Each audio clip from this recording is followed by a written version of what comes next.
안녕하세요. 제 이름은 수연이고 올해 39살입니다. 오늘 여러분께 정말 소름 끼치고 기가 막힌 실화를 들려드리려고 합니다. 장인어른께서 간암으로 4개월 시한부 판정을 받으셨다는 소식에 남편이 한박웃음을 지으며 찾아와서 아버님 빨리 죽어주셔서 고마워요. 보험금은 제가 잘 쓸게요. 땡큐. 라고 하면서 몰래 들어놓은 보험 서류를 건네는데 그 순간 눈앞에 펼쳐진 경악할 반전이 제 인생을 완전히 바꿔놨습니다. 저는 민수와 결혼한 지 12년이 됐어요. 연애 결혼이었고 처음에는 정말 행복했어요. 민수는 다정하고 성실해 보였거든요. 결혼 후 딸 하나, 아들 하나를 낳아서 평범한 가정을 꾸렸습니다. 하지만 결혼 생활이 길어질수록 민수의 진짜 모습이 드러나기 시작했어요. 특히 돈에 대해서는 정말 집착이 심했어요. 제가 용돈을 조금이라도 쓰면 가계부를 검사하고 아이들 용돈도 일일이 체크했어요. 더 심각한 건 제 부모님에 대한 태도였어요. 저희 아버지는 작은 회사를 운영하고 계셨는데 민수는 항상 장인어른이 얼마나 벌고 계신지, 유산은 얼마나 남길 수 있는지 이런 얘기만 했어요. 처음에는 그냥 현실적인 사람인가 보다 생각했어요. 하지만 점점 도가 지나쳤어요. 명절에 친정에 가면 아버지 사업 얘기만 하고 요즘 부동산 값이 많이 올랐죠? 이런 식으로 재산 얘기만 했어요. 심지어 아버지 앞에서 아버님, 혹시 유언장 같은 거 미리 써두시는 게 어떨까요? 라고 말한 적도 있었어요. 그때 아버지께서 얼마나 당황하셨는지 모르겠어요. 저도 너무 부끄러웠지만 민수는 현실적으로 준비해야 한다고 했어요. 결혼 5년째부터는 아예 노골적이 됐어요. 아버지가 조금이라도 몸이 안 좋다고 하시면 병원에 가보시라고 하면서 나중에 저한테는 장인어른 건강이 안 좋은 것 같은데 혹시 큰 병은 아니겠지? 라고 물어봤어요. 그리고 3년 전부터는 정말 이상한 행동을 하기 시작했어요. 아버지한테 보험 가입을 권하기 시작한 거예요. 아버님, 요즘 의료비가 워낙 비싸니까 보험을 하나 들어두시는 게 좋을 것 같아요 라고 했어요. 처음에는 효심 있는 사위인 줄 알았어요. 하지만 나중에 알고 보니 민수가 추천한 보험은 사망보험이었어요. 그것도 보험금이 10억 원짜리였어요. 만약의 사태에 대비해서라고 했지만 너무 큰 금액이어서 의아했어요. 아버지께서는 그런 큰 보험까지 필요 없다고 하셨지만 민수가 계속 설득했어요. 요즘 의료비가 얼마나 비싼지 아세요? 암 같은 게 걸리면 억 단위로 들어가요라고 하면서요. 결국 아버지께서 민수의 말을 듣고 보험에 가입하셨어요. 그때는 저도 민수가 정말 아버지를 생각하는구나라고 생각했어요. 하지만 지금 생각해보니 그때부터 모든 계획이 시작됐던 것 같아요. 보험 가입 후 민수는 더욱 아버지의 건강에 관심을 보이기 시작했어요. 정기검진도 받으라고 하고 몸에 좋다는 건강식품도 사다 드렸어요. 겉으로는 정말 효자 같아 보였어요. 하지만 이상한 건 민수가 아버지가 아프시기를 기다리는 것 같았어요. 아버지가 조금이라도 몸이 안 좋다고 하시면 눈을 반짝이면서 어디가 안 좋으세요? 라고 물어봤거든요. 그리고 1년 전부터는 아예 노골적으로 아버님 나이도 있으시니까 언제 무슨 일이 생길지 모르잖아요 라고 말하기 시작했어요. 저는 왜 불길한 소리를 하냐고 했지만 민수는 현실적으로 생각해야 한다고 했어요. 특히 기억에 남는 건 지난해 아버지 생신 때였어요. 가족들이 모여서 식사하는데 민수가 갑자기 아버님, 혹시 유언장 같은 거 써두셨어요? 라고 물어본 거예요. 온 가족이 조용해졌어요. 아버지께서는 아직 젊은데 무슨 유언장이냐고 하셨지만 민수는 만약을 대비해서 미리 준비하는 게 좋지 않을까요? 라고 했어요. 그때 제가 민수를 따로 불러서 왜 그런 말을 하느냐고 따졌어요. 민수는 어차피 나중에는 다 정리해야 할 일이잖아.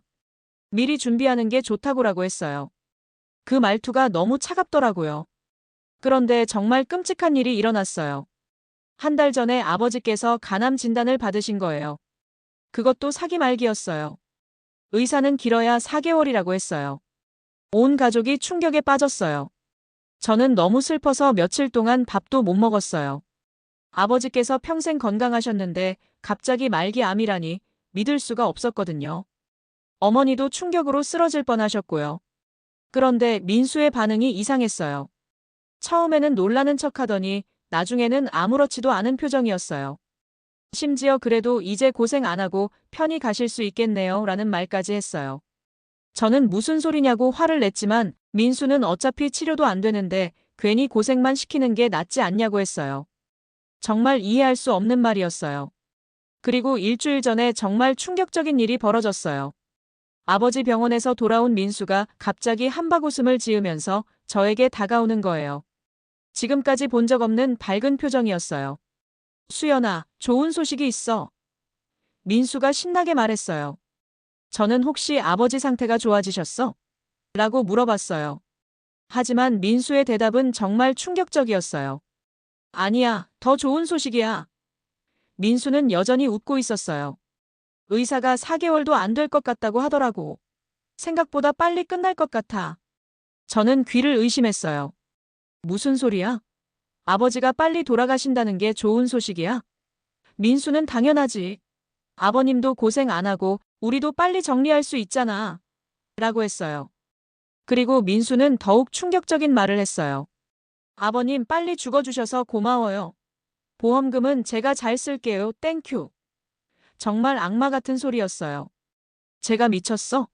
라고 소리쳤지만 민수는 계속 웃고 있었어요. 그리고 이거 봐. 민수가 가방에서 서류를 꺼냈어요. 아버님 모르게 보험금 수익자를 바꿔놨어. 이제 보험금은 내가 받는 거야. 정말 소름 끼치는 순간이었어요. 저는 그 서류를 빼앗아서 확인해 봤어요. 정말로 수익자가 민수로 바뀌어 있었어요. 아버지도 모르게 서류를 조작한 거였어요. 언제 이런 짓을 했어? 제가 물어봤어요.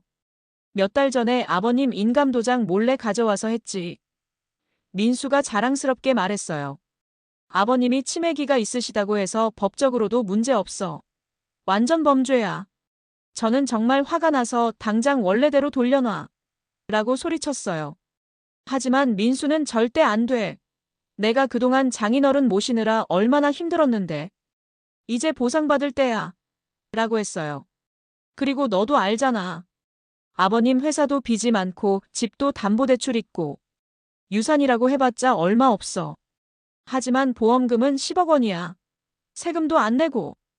민수는 정말 치밀하게 계획했더라고요. 저는 그 순간 민수가 얼마나 무서운 사람인지 깨달았어요. 12년을 함께 살았지만 이런 모습은 처음 봤거든요. 하지만 더 충격적인 건 그 다음이었어요. 그리고 사실 아버님 병도 내가. 민수가 말하다가 멈췄어요. 저는 뭐라고? 라고 물어봤어요. 민수는 아니야. 그냥 자연스럽게 아프신 거야 라고 얼버무렸어요. 하지만 저는 이미 의심하기 시작했어요. 민수가 그동안 아버지께 갖다 드린 건강식품들, 그리고 아버지가 그걸 드시고 나서 계속 몸이 안 좋아지신 것들이 생각났거든요. 설마, 너 아버지한테 뭔가를 먹인 거야? 제가 물어보자 민수의 표정이 변했어요. 무슨 소리야? 내가 그런 사람으로 보여? 하지만 너무 당황하는 모습이었어요. 저는 바로 그날 밤 아버지께 전화드렸어요. 아버지, 민수가 갖다 드린 건강식품 아직 있어요? 아버지께서는 응, 왜? 라고 하셨어요. 저는 제가 가져갈 테니까 더 이상 드시지 마세요라고 했어요. 다음 날 아버지 댁에 가서 그 건강식품들을 가져왔어요. 그리고 지인 중에 약사가 있어서 성분 분석을 부탁했어요. 일주일 후 결과가 나왔는데 정말 충격적이었어요. 건강식품 속에 간을 망가뜨리는 독성 물질이 들어있었던 거예요. 소량이지만 계속 복용하면 간암을 유발할 수 있는 성분이었어요. 민수가 정말로 아버지를 독살하려고 했던 거예요. 저는 즉시 경찰에 신고했어요. 하지만 민수는 이미 눈치를 챘는지 잠적한 상태였어요. 며칠 후에 체포됐지만 그때까지 저는 정말 무서웠어요. 아이들도 위험할 수 있다고 생각했거든요. 경찰 조사에서 더욱 충격적인 사실들이 밝혀졌어요. 민수가 3년 전부터 계획적으로 아버지를 독살하려고 했던 거예요. 보험금 10억 원을 노리고 말이에요. 특히 충격적이었던 건 민수의 컴퓨터에서 발견된 파일들이었어요. 장인어른 독살 계획, 보험금 수령 방법, 완전 범죄 매뉴얼 이런 제목의 파일들이 있었어요. 그 파일들을 보니까 민수가 얼마나 치밀하게 계획했는지 알 수 있었어요.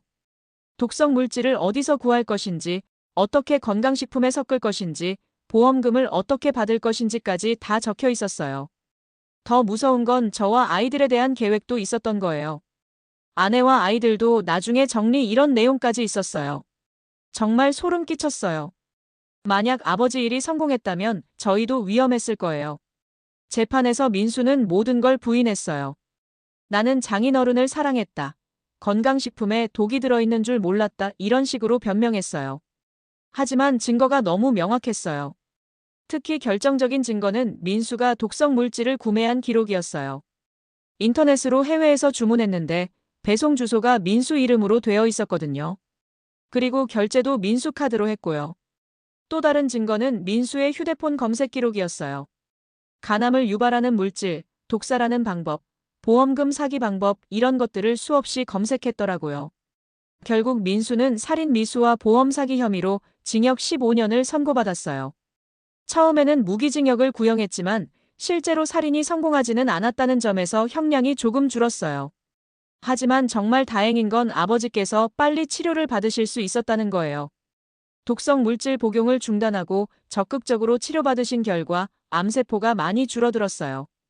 완치는 어렵지만 생명에는 지장이 없다고 해요. 의사 선생님도 정말 다행이라고 하셨어요. 조금만 늦었다면 정말 위험했을 거라고 하시더라고요. 민수의 독성 물질 때문에 간이 많이 손상됐지만 치료로 회복되고 있어요. 지금 아버지께서는 항암 치료를 받으시면서도 예전보다 훨씬 건강해 보이세요. 사위가 나를 죽이려고 했다는 게 믿기지 않는다고 하시지만 그래도 살아날 수 있어서 다행이라고 하세요. 저는 민수와 이혼했어요. 아이들이 있어서 고민이 많았지만 그런 사람과는 더 이상 살 수 없었거든요. 아이들도 처음에는 혼란스러워했지만 지금은 상황을 이해하고 있어요. 다행히 민수 명의로 되어 있던 재산들을 되찾을 수 있었어요. 민수가 범죄를 저질렀기 때문에 재산 분할에서 유리했거든요. 집도 제 명의로 바꿨고 아이들 양육비도 받기로 했어요. 하지만 무엇보다 다행인 건 진실이 밝혀졌다는 거예요.